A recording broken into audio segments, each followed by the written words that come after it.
The other thing I tie back to smart communities is the potential, the possibilities that the tech and the data bring for people to be creative and to have that influence on their own communities, on their own society through that channel.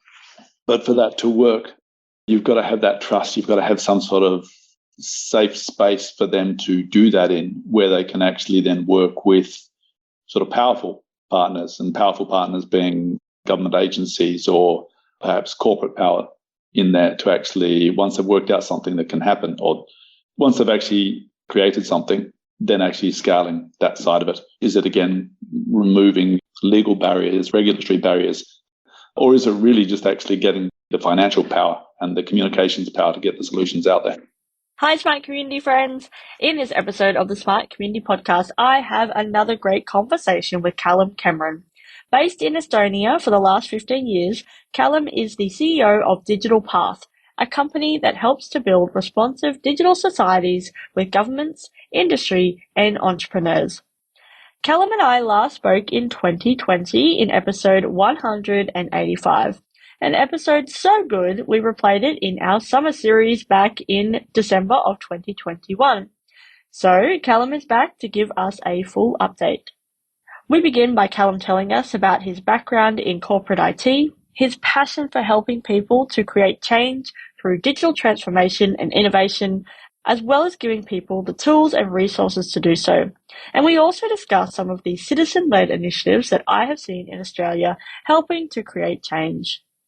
We then discuss the societal shifts we have both seen in our communities during the pandemic, and Calum shares with us what a smart community means to him, before he discusses some of the shifts he has seen in the smart community space since we last spoke in 2020.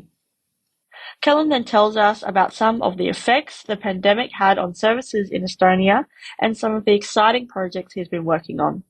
We finish our chat discussing the emerging trends of collaboration and the need for transparency to create trust in our communities. As always, we hope you enjoy listening to this episode as much as we enjoyed making it. Welcome to the smart community, smart regions, smart towns, and smart cities. It's where we live, work, and play. With smart communities, the future starts today. Big data, smart mobility, emerging trends galore. The Smart Community Podcast is what you're looking for. Hello, Calum. How are you today? Hey, Zoe. Doing really well, thank you. That is good to hear. I was going to call you Cameron because your name is Calum Cameron, and then I was going to call you Calum Cameron just for fun, but I stuck with Calum, so here we are. I'm really excited to have you back on the podcast because people might remember 18 months ago you were on the pod, but actually we re-released that episode because it was so good in December during our summer series, which is why I wanted to get you back on the pod to see what you've been up to. But let's throw it over to you first and tell us who you are, your background, and what you're passionate about. Ooh, big question. Background is, obviously, I'm an Australian, based here in Estonia for, 15 years now. Background is corporate IT, mainly banks, energy companies and the likes, part of the gang who saved the world from Y2K way back when. Thank you. Appreciate it. You know what? Not enough people say that. People just don't recognize what we did there.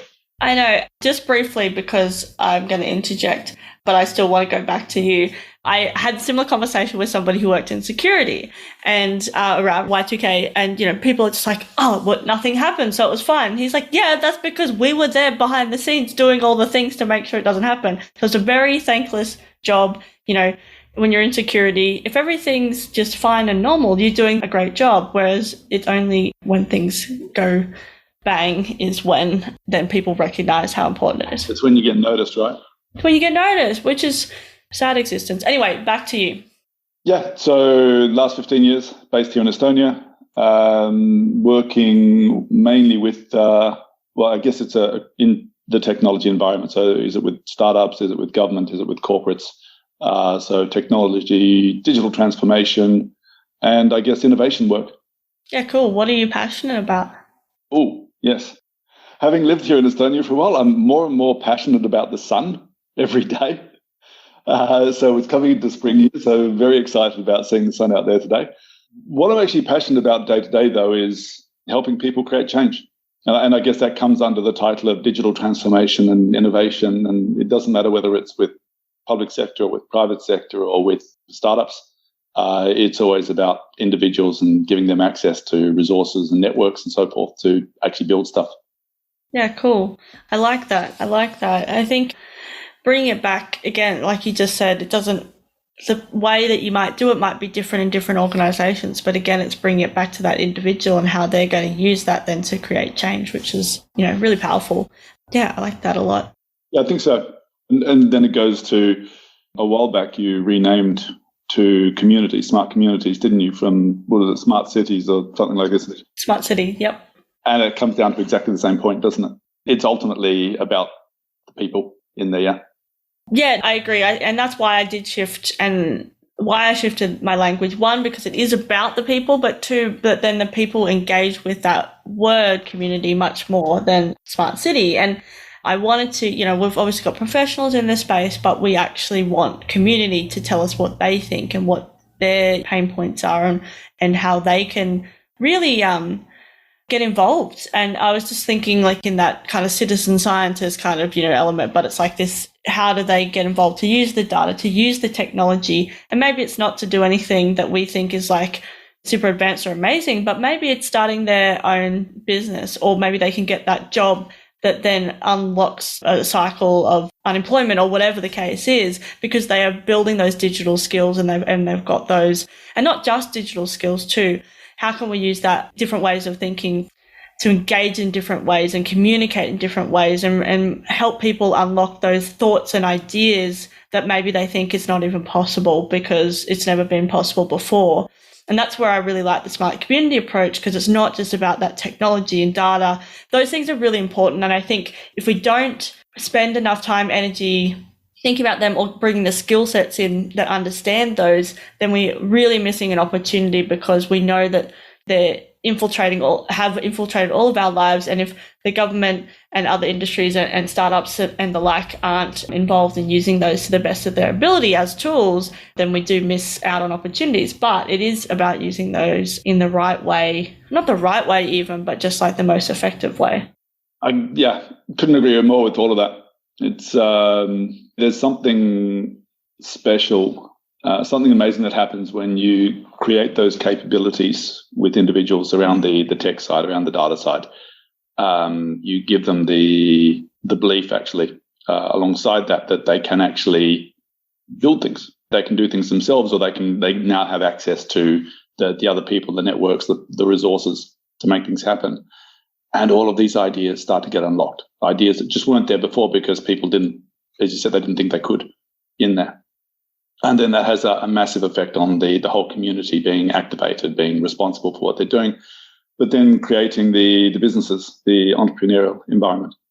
But actually, can I ask, and I know you're meant to be asking the questions here, but can I ask you, because this is something really interesting to me, is what's the situation in Australia these days with regards to sort of citizen-led initiatives, citizen-led ideas actually bubbling up and actually creating change instead of what used to feel like quite a top-down approach?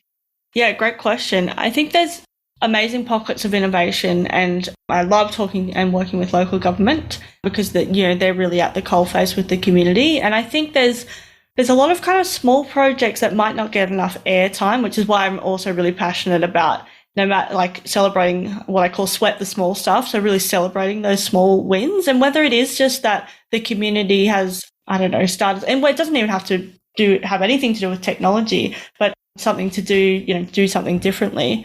I think there still is potentially barriers to that citizen-led approach, with regulation and bringing partners on board and all those type of things as well that could be helped. But I do feel like now that we're coming out of this pandemic, fingers crossed, I shouldn't say those things, touch wood, I feel like maybe that there's more hope in the world. I don't really know what else, other way to put it. I feel like the last 2 years there's been a lot of, I guess, just, what's the word? Just like helplessness, or hopelessness probably is the word, hopelessness, which may have then stunted some of this citizen-led approaches. But also I have seen a lot of, in response to the pandemic, citizens taking on, particularly in the beginning, like making sure that elderly neighbours are safe, have food, can access certain things. And I think that's continued on, which I think is really powerful. And then using technology tools to be able to shift and change and do things. I think community groups have a really special role in the smart community space where they are starting their own initiatives and then are able to then kind of push those levers that are needed to be pushed with the government or industry or whoever it is.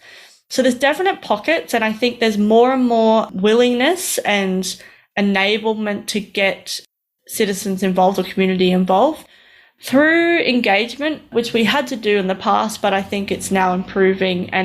But I think it's going to be more and more. And the more that people are in this space, the more they realize, okay, it's not just about a widget. It's not just about installing some technology. It really is about bringing the community along the journey and really finding out what it is that they want, those pain points. But then also marrying that up with the data. So I think building trust in this space is really important, but also showing the data. So thinking about, well, the community said they really want X. That's the thing that they really want.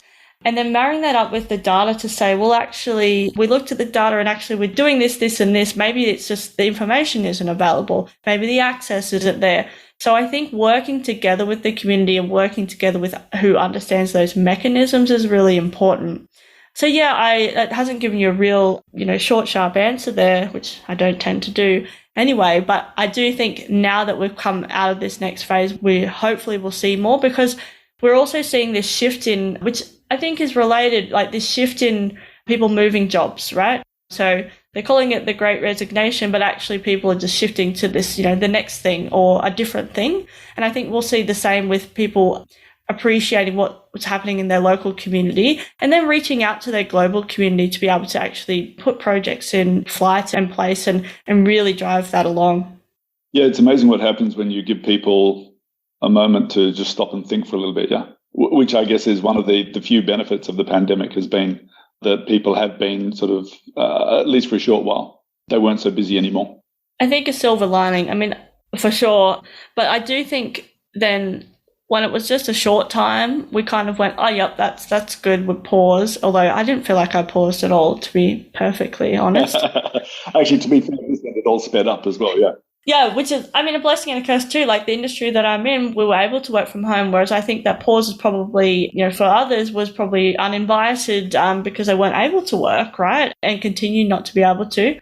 But yes, I agree. I think there was a moment where you were able to, I guess, breathe and go, okay, I'm not doing it the way I've always done it because I physically cannot. So how am I going to shift and change to do that? And I think we'll see more and more of that. Also in the sense of we know what's possible now. We know that things can shift and change if it needs to urgently. Yes, it hasn't all been 100% good, bad, whatever your views are on it, but things shifted quite quickly when they needed to. So we can use it as a bit of a learning to go, when we really care about something, as in we think it's important that we need to act on it, we can. And I think we can take that same thinking into some of these other big wicked problems if we really want to shift and change those. And also the way we work too has been an interesting one, because a lot of those barriers were like, oh, we can't do it because this is the way, has to be in the office or has to be this. And it can stop progress. Whereas we know that we can push forward now.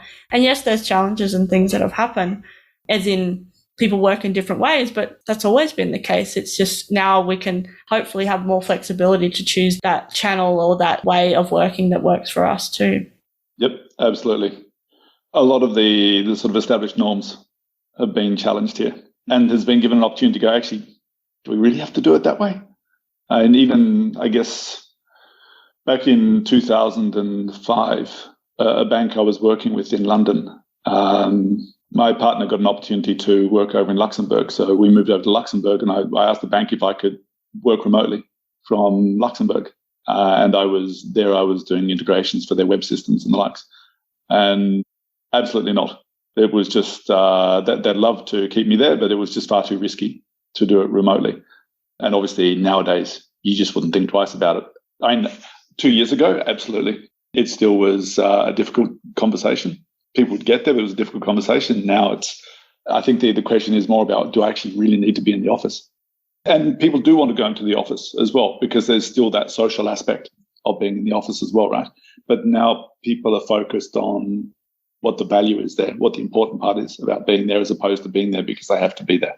It's like that intentional nature of it too. Like, I've been delivering projects in New South Wales, and I only managed to get there in March of this year, right? And it just wasn't possible. Whereas, and again, there's no denying that being in a place, particularly when you're, working on a strategy or something, really adds to the, I guess, the understanding and the context and the breadth of it for you when you're in that place. And I don't disvalue that, but I think you just have to work harder, right? You have to work harder to get that from the people that live there, to really draw that out, to really listen to the community. And then, like you said, use those moments when you can that are really intentional. It's not just, I'm going into the office because I do, and I work 8 to 5 and I don't talk to anyone and I go home. It's, no, I've got something on after work, or, I've got this meeting with the client and it'd be really great if I could meet them in person, or in 3D, I call it.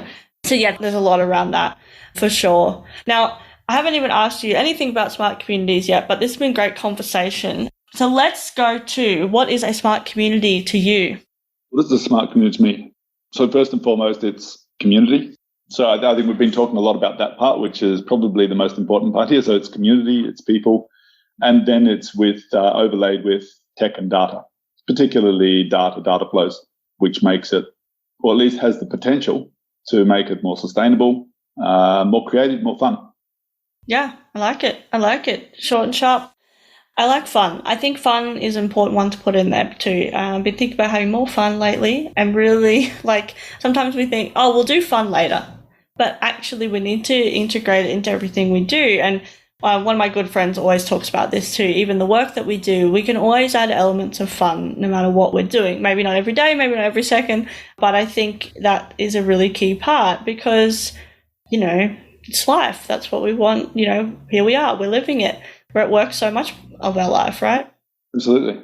And there's also, you could even put in some sort of, I don't think the term here, but some sort of colder measure to it as well. If people are having fun, they tend to come up with better ideas.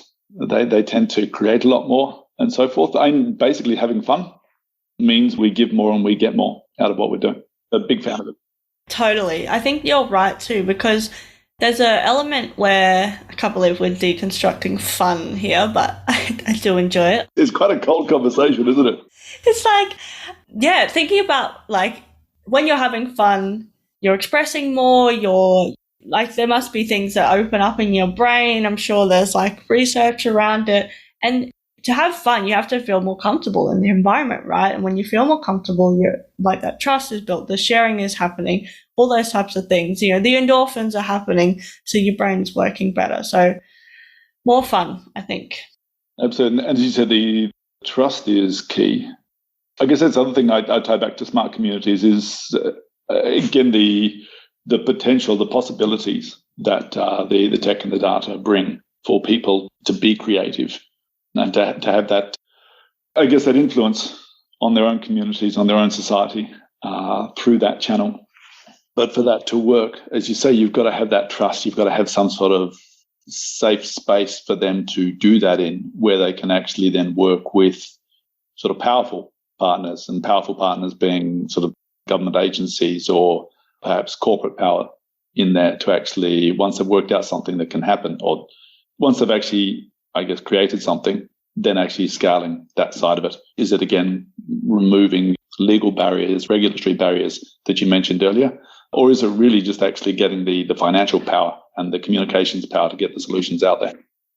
Yeah, absolutely. I think there's lots of different, I don't want to say barriers again, but yeah, there's lots of different elements, I guess, that can go into that. And I think that scalability component is really a key one, and particularly if we want to see real, tangible, measurable benefits, or if we're talking about technology or solutions, that type of thing. Because I think sometimes we may not even realize that friction, how much that friction can stop people coming forward with ideas or things progressing. And when you remove that friction, how easy it is then for people to jump on board. And I think there's so many, you can't, there's so many examples of that and things that we wouldn't even know. But thinking about things like filling out forms and doing all these things, and maybe they can access this, that, or the other, which means that then they can unlock that opportunity, and then maybe they could live there, which then they would meet that person that would then unlock that opportunity, and then they have an idea, and et cetera, et cetera. So yeah, anyway, it's something that I think about a lot, that friction, how much a lot of the time processes, for the sake of processes, really add a lot of friction, and that how much angst and things that can limit without us even, and we can't even measure that or know that, because there's all this potential that you can't really measure until you unlock the opportunity to go, oh wow, that's all happening. I can't believe this is all happening. That's right. And that friction also, as well as slowing things down now, also it demoralizes people. It just reduces overall energy levels. So why even bother trying something if they're going to have to go through all of it? Actually, there's company I'm consulting to at the moment who want to build out their new innovation strategy. And they have a very clear innovation. They're a tech company here in Estonia. They've got a very well-defined innovation process already. And it generally starts with the chairman saying, this is what we're going to innovate on now, and this is how we're going to do it. And then it goes through the team. But then the team themselves, who are already at sort of 200% capacity of they're sort of working so hard, they're very welcome to come up with their own ideas. It's just if they do come up with an idea, they're then told to find time to try and work it out for themselves. And there's just too much friction in the system for them to actually push it through. So they're just not going to bother. It's just not worth their effort. And that, again, happens at societal level as well, right? Absolutely. Now, speaking of things that you're working on, let's go to that now. There's a couple of things. So I want to talk about things you're currently working on, some of your exciting, most favorite projects. And then also, and maybe we want to start with this. We had you back on in 2020. What shifted and changed since then? Obviously, there's a pandemic, there's a war, there's ongoing uncertainty. But tell us about some of the things that have changed. Yeah, sure. I guess one of the key things with the pandemic, well, two key things with the pandemic. Firstly, the shock of it. Sorry, I'm getting a bit corny here, but actually brought everybody back to the recognition of the significance of community. So, as you were saying earlier before we came on the podcast, that a lot of individuals and society have sort of woken up and started taking care of one another again, instead of being too busy for that. And then there's been the digital transformation side of things, that transformation has sped up as a lot of corporations and a lot of governments have recognized there's greater risk in not being transforming than there is in actually going through that transformational process, which obviously has its own challenges and risks along the way. But then what's also come into focus was, well, actually, up until recently, most governments that we spoke with about from Estonia talking about digital transformation were mostly interested in the data interoperability solutions we had, how we created the legal and the control structures around that to protect the data, and then all the services and so forth that we could build on top of that. Since Russia invaded Ukraine, and in Ukraine, Estonia's been very active up until still now, but over the years in working with them on their own digital transformation. A lot more focus has now come on to the resilience of the system. So the resilience to cyber attacks, obviously, but also, and this is something, again, we've been talking about for years from here, but as an Australian, I was always a little, I guess I was a little not squeamish, but I didn't want to go so strong on the war aspect of it and the significance of having resilience in the event of a war. Normally talking in like South Pacific countries or in the Caribbean and so forth, we'd focus on the resilience in the face of sort of catastrophic weather events and the likes. But in Estonia, it's always been a geopolitical thing. And so what happens if Estonia is invaded by Russia is, we always left it unnamed, but by Russia, if Estonia is invaded and loses control of the territory, what happens to the digital state in that scenario? So that's all come into focus now as to how Estonia solved that.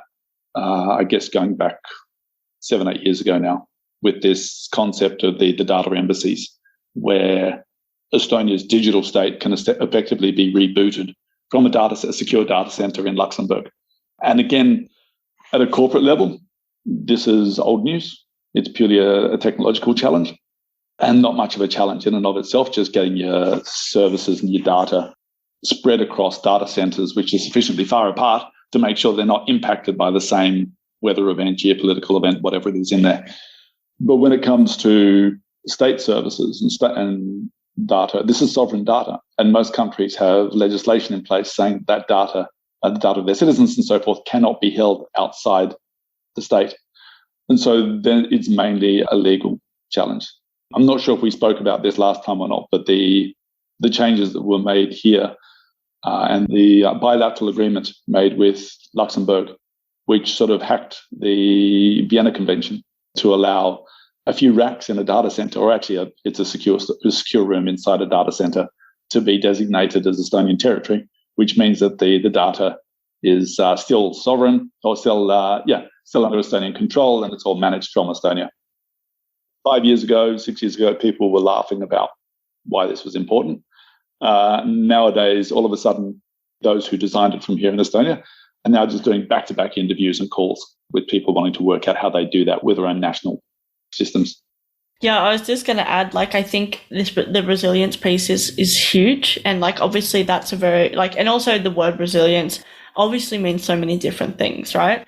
And in this case, in, the technology space, there's also many different forms of resilience, but like you said, it's crazy until it happens, right? And then you go, oh, thank goodness we did that. And I think that's a lot in this space too. And I think it's also now, what I think more and more now, we're going to actually measure our response to disruption.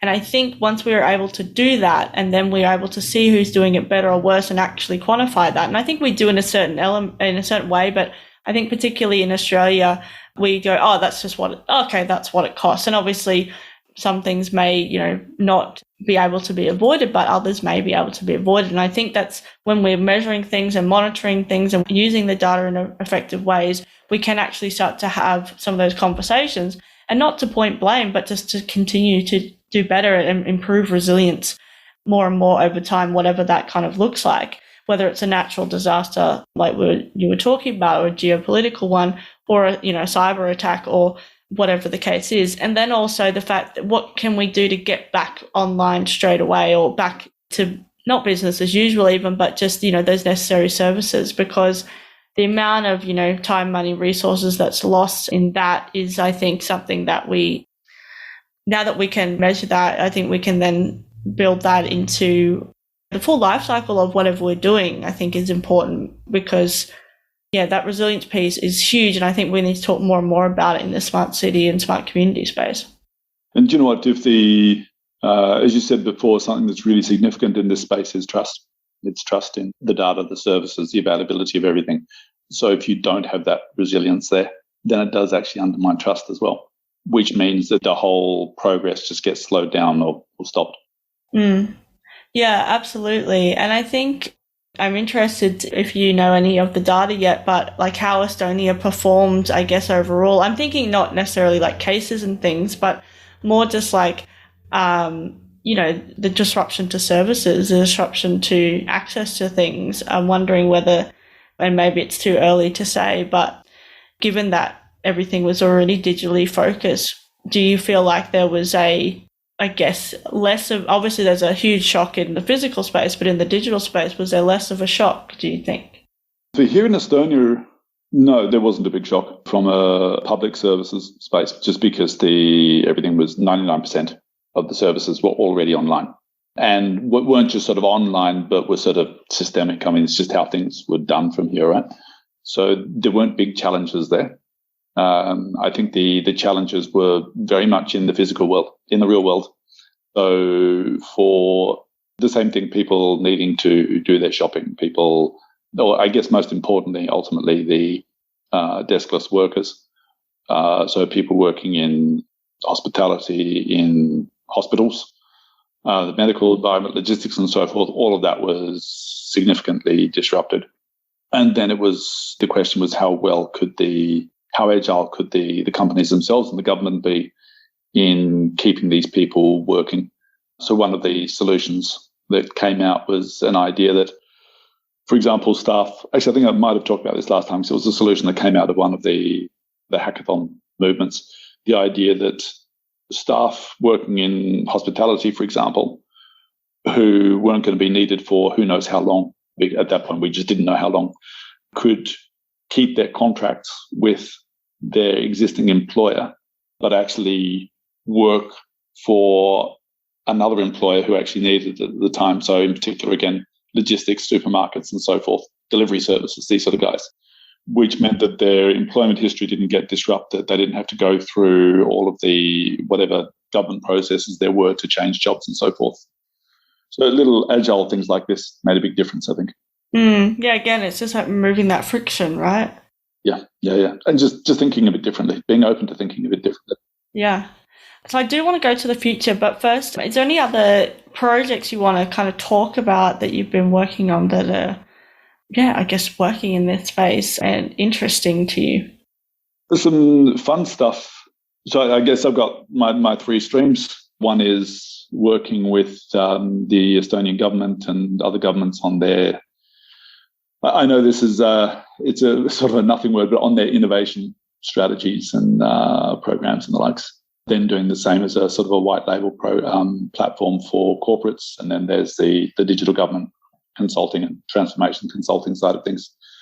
So I think the most exciting stuff has been happening with the government side, particularly the Accelerate Estonia project, which is the one where we work with, we basically create a safe space for entrepreneurs and the government to work together and experiment on mad ideas together that if they work, can not only change Estonia and create massive economic returns for Estonia, but actually can have some sort of global impact. So this one here has, I guess, become more exciting just because of the increasing trust that's been built within the government.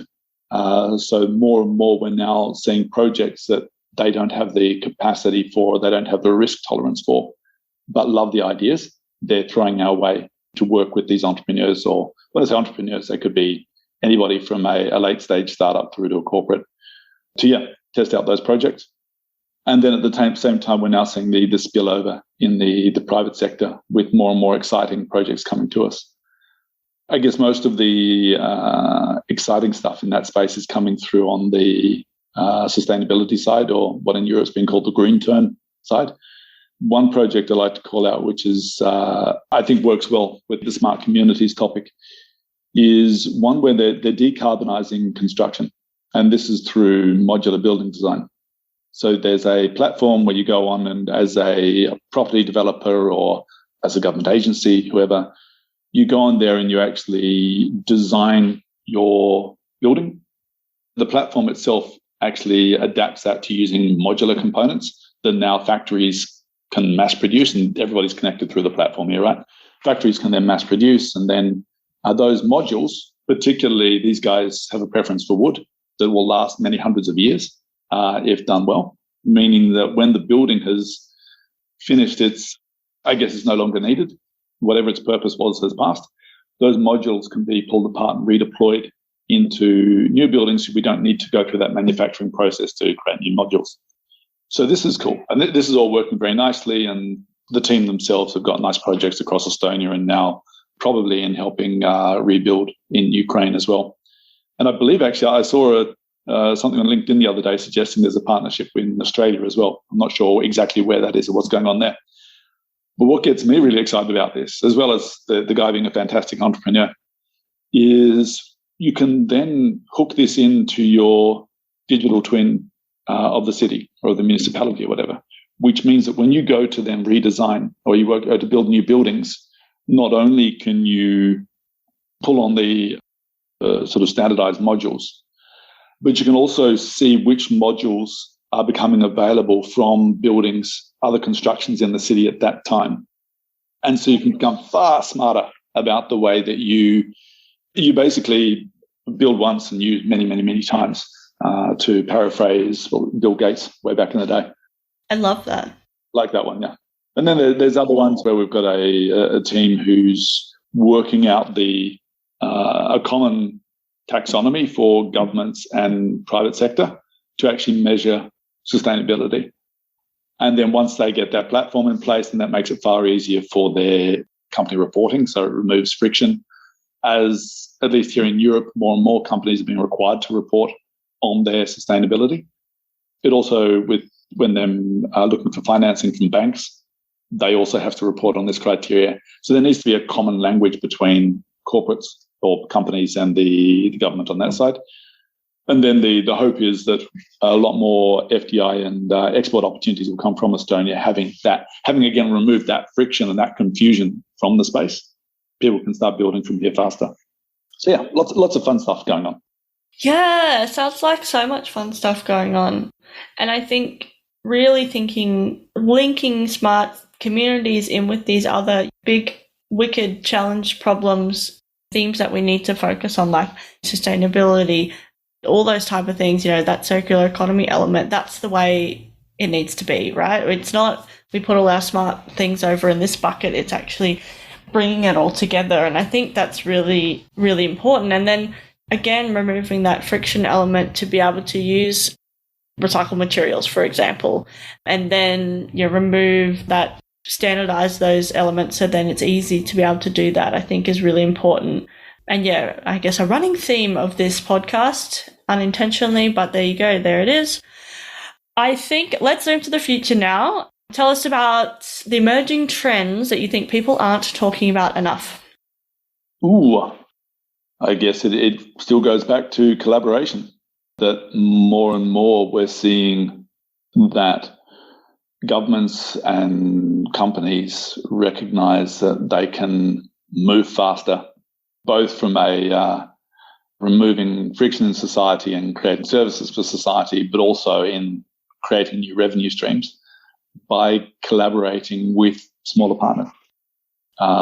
So finding ways that they can experiment with new ideas, either from citizens or from smaller companies, and implement those. But actually trusting the citizens and the smaller companies to implement them for them as well. Yeah, I agree. I think that's really important. I think, there's a lot like innovation.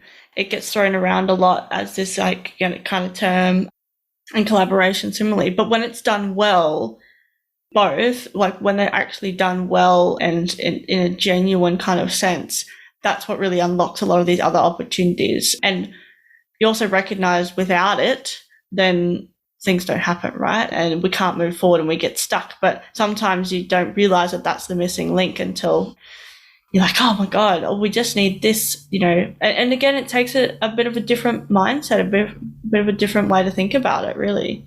Yeah, it does. But as soon as people see one or two examples of it working, again, the eyes light up and they start to see all the potential, all of the opportunities here. And then it's the challenge is keeping them focused on their core business, as well as doing this other stuff, instead of forgetting about the core business and running off in this different direction, right? The other thing I'd probably call out that's come to light, at least for me quite recently, is we've and this is, I guess, a little deeper or on the darker side.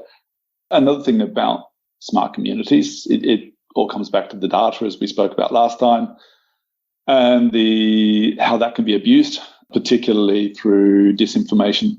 And of course, the point of disinformation is not necessarily to get people to believe something different. It's just to remove the possibility for them to believe in anything, or it's removing that trust from the societal level, which is why previously Russia was able to, so if we go back to Russia's invasion of Crimea and the east of Ukraine in 2014, Russia was able to create enough uncertainty to give particularly leaders around Europe, but elsewhere, sort of plausible deniability, saying, oh, yeah, we're not really quite sure what's actually happening over there, so we can be careful. What was really interesting and I guess exciting this time around is that the way that was countered actually in the build-up to the actual invasion of the large-scale invasion of Ukraine this time was that I think the US, UK, obviously Ukraine, were very open in sharing their intelligence publicly to say, okay, this is what's going to happen next, this is what's going to happen next, this is what we're expecting and so forth out there, which meant that when a false flag event was created by Russia, then it was already expected. And it was very difficult for the leaders in Europe to say, oh, we weren't sure. We didn't really know what was going to happen, or maybe it's what the Russians are saying. Maybe there is a reason for this out there. And we knew always that it was crap, and they know it's crap. but it was some sort of ability to hide behind that. But this works. And I think actually constantly, reliably pushing out the truth, pushing out the real facts, actually has seemed to have worked really, really well in this instance. And I guess that, for me, is one of the learnings, that the autocracy is this sort of insidious creep of disinformation or creating uncertainty in society and then taking advantage of that. And I think the message there is, now that we can see what does work and actually pushing out the facts, pushing out the truth, it just means we have to double down in supporting free press, independent press, and also just showing no tolerance for politicians who lie. Yes, I think it's very relevant at the moment, and then even during the pandemic as well, just this layer of truth and facts and trust, and what we can see how dangerous it can be when we don't have that, right? And when we can't build that. And again, like you said, it's like not necessarily getting them to believe it, but to not believe anything. And then got a disengaged community. And, without just staying in the dark, lifting out of the darkness, it's very similar to, when you just have a disengaged community for a project or whatever the case is, and you don't build that, the same thing happens at a smaller scale, but can stop a project in its tracks, which might be quite good for some, but it's just, you can't kind of get through that drudgery, which I think it's going to be a challenge of this next little while. Everyone's got a podcast. Everyone's got their own platform. Everyone's got a YouTube channel. Everyone knows everything. Everyone can get a doctor to interview somebody, whatever the case is. So I think, it's going to be an interesting time moving forward of filtering out the truth, so then we can actually make better and real decisions based on being informed, I guess. Yeah, absolutely. So need to double down on the transparency, because that creates trust, that transparency, but also, as you say, educating and motivating people to investigate stuff themselves. Mm-hmm. It's been such a great conversation, Calum. Thanks so much for coming onto the podcast again. I feel like, again, we could talk for a very long time, but, we better wrap it up there. And it's Friday afternoon here. It's 5 p.m. Oh, crikey. Wine time. It's wine time, but I definitely could have another hour conversation or so. So we'll have to have another chat for sure. And I hope one day I get to travel to Estonia. Well, you were nearly here, weren't you? You were nearly here a couple of years. Yes, that's right. Anyway, we'll make it happen. We're putting it out into the universe right now that that will happen, and I'm sure you'll have to come back to Oz at some point too. But thanks so much for coming onto the podcast. I really just have one last question, which is, how can people connect with you? I guess the easiest way is just LinkedIn or my email address. I'm pretty old school with that. I don't do TikTok and stuff just yet. Oh, really? Me either. Yeah, I know, way behind. No, me either. I think the problem is I can't dance. I think I can. My friends film me and show me, and then I still think I can, but I don't think anyone else would appreciate it. Well, Calum, I really appreciate you coming on the podcast. Thanks again, and we'll talk real soon. Will do, for sure. Thanks very much, Zoe. Bye.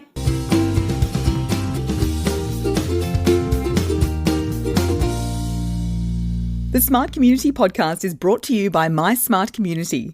If you're looking for support in podcast strategy and production, workshop design and facilitation, or communication and media advisory, get in touch. Email hello@mysmart.community or head to www.mysmart.community. Thanks so much for listening to the Smart Community Podcast. Show notes for this episode and all other episodes are available on our website, mysmart.community/podcast. If you have any questions for us or any of our guests, you can email hello@mysmart.community. You can also find us on the socials. We are on LinkedIn and Twitter @SmartComHQ. That's com with 2 M's. If you are enjoying the podcast, please hit subscribe so you never miss an episode. And we would love for you to leave us a rating and review at wherever you listen. This really helps us reach more ears and eyes, so thank you for your support.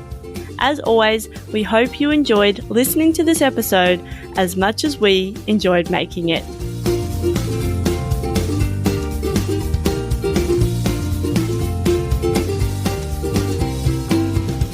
The Smart Community Podcast is what you're looking for.